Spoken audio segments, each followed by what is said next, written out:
Hi. Thanks sincerely for inviting me. It's the end of a long day and it's tired and we're all tired. If you want to stand up and walk around a table or something for a second while I'm talking, please feel free. I'm also going to bring us back onto schedule because Celine, Catherine, and Lee have said everything I'm going to say, so let's go have a beer. I've got a couple things to say, but October 19th this year will be 20 years that I came up with this word, Wirearchy. How do I advance this? Because I spent about 15 years working for one of the world's large global human resources management consulting companies, designing, using their methods, the organizational structures for large organizations. And that involves job evaluations, setting remuneration practices, and if you've ever worked with those job evaluation methods, they are all generic semantic codifications of Taylorism. They're still being used every day, and they are the core obstacle. That's what I mean by the system has very powerful jaws. For me, the jaws closed in on me in my adult career, and I went through deep trauma. 3 weeks after I was nominated to be a global partner at the age of 41 in London with Hay, I quit. And I had been working my butt off for 15 years to become a partner. But I had also been reading futurists and about the information age and knowledge workers, phrases like knowledge is power and so on, and I realized that I had to decide whether I wanted to belong to the past or to the future. And I chose the future. And it blew my life up. The rest of my adult life and career has been a catastrophe, seriously. When I started talking about Wirearchy, people thought I was nuts, really nuts. And I could not find any work, and it still makes people nervous. But we live in a system made up of a lot of rules, and rules layered upon rules upon rules. I wrote an essay a few years ago called Semantic Straitjackets, how management science, all the books in the bookstore offering you all the solutions, layer after layer after layer of the right way to do things, and they are straitjackets. They have colonized managers' and executives' minds about how to do things. And particularly compensation. My office in London used to be just down the hall from the president of Hay Europe and the president of Hay Middle East. And then there were 3 executive compensation consultants. This was 1990, 91, and that's when executive compensation started taking off like a rocket. Because the management consultants sold the executives on that. How many of you in here have heard the term managerial capitalism? That's managing the company quarter after quarter, short-term results, in order to keep the value or up the value of the vested options that the managers and executives hold. And it's going on like crazy thieves. Now, I'm going to go back in history a little bit. 1950, roughly around when I was born. Yes, I'm old. I'm sorry about that. I wish I was young. World War II, massive societal and organizational growth. Suburbs, schools, institutions, governments, businesses, cars, everything. Then management science took over. Optimization, efficiency. We still hear that all the time. This is machine era thinking. Then there used to be a phrase called change management, which was kind of organizational development, getting everybody to participate, get involved, get engaged. And then along came something called ERP. How many people here know what existed before ERP? Resource planning for the logistics and the delivery of stuff that came into feeling spreadsheets that they then turned into ERP systems. I call ERP systems electronic concrete poured over business processes. So that also changed the term change management into training everybody on the use of the new system. That's what change management became. Am I okay so far? Then along came the internet. Hyperlinks, disruption. I work with an 86-year-old man in Montreal, Quebec, who is the French world's, or the Francophone world's, equivalent this era of Marshall McLuhan. I'll go through this really quickly. From prehistory to, let's say, 2020, 2025, users, the kind of media used to create meaning, and access to the information and meaning, time, quantity of population, quantity of information. Back when we were gathered around fire and living in caves, there were paintings on the walls of the caves. That moved to hieroglyphics and inscriptions on monuments.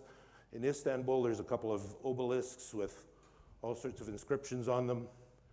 And it started to move from family to a clan and tribe to the original cities. Lisbon is one of the older cities in the world.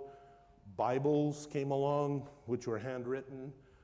The time to transmit stories and tradition and culture took one generation, 1 year. Printing press. How many people remember that for, let's say, the first 200 years after the printing press, there were a lot of book burnings? Why was that? Because knowledge threatened existing power. Keep moving on, printing press, radio, camera, television. I was born somewhere around here, black and white television, 13 channels, turn the knob. Big convergence. 1 month, 1 day, 1 hour. Now when we send an email, if we don't get a response within an hour, we start getting anxious, worried, right? Either the person that received the email doesn't like me and isn't gonna respond, or they died, or whatever. But this part in here has been dominated by management science, optimization, efficiency, etc. This is just for context. A lot of people, when I started talking about Wirearchy or writing about it, said, oh, hierarchy's dead. I don't think so. I don't think it should be. It should change. It should become, and these are, of course, on the org chart, people behind screens and computers and mobiles, hyperlinked, constant flows of information and knowledge, building it, and all these little dots on this graphics are potential communities of purpose in action. This should be animated instead of a still photograph. It's going to be a constant flow.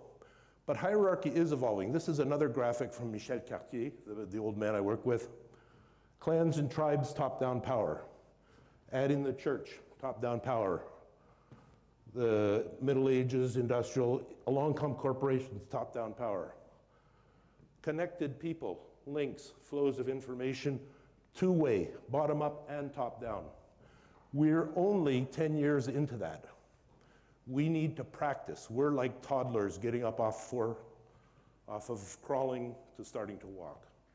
And of course, it's predictable. Now we see anger, hate, all sorts of stupid stuff in social networks, but we also see marvelous stuff, miraculous stuff. Not half the people, 10 of the people in here I've known for 10 years. I see them once every couple of years, but they're some of my best friends.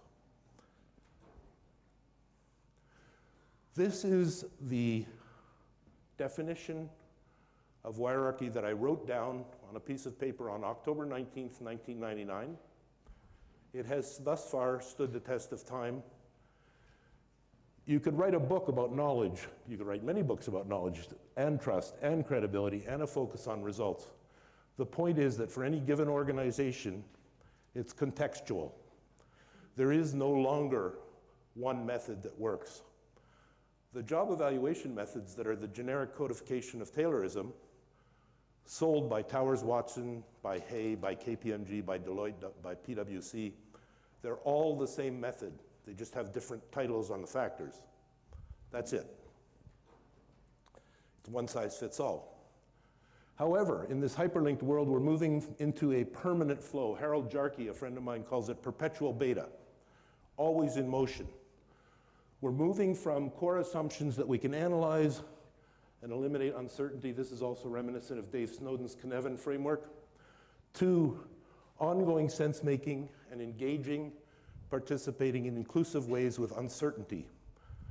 Someone else mentioned earlier today the continuous organization. It will keep evolving. Humans keep tinkering, interacting, creating value. The only thing that has ever really created tangible economic and social value are humans interacting.